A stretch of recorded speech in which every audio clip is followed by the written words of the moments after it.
In this video, I'm going to be showing you how to download videos from Telegram on the iPhone. This goes for any media that you have on the messages. Now, the first thing that you are going to do is click on the actual channel and click on Media. Now, from here, you can hold on to any actual media and click on the three dots and click on Save Image. Another option that you guys have is to actually do the same thing on the chat right here.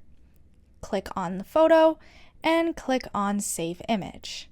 It's really just that easy.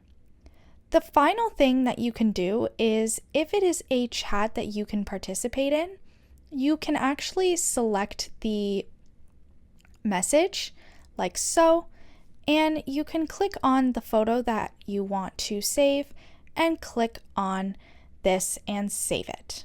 And that's all there is to it. Be sure to leave a like, comment, and subscribe to the channel. Thanks for watching, and see you in the next video.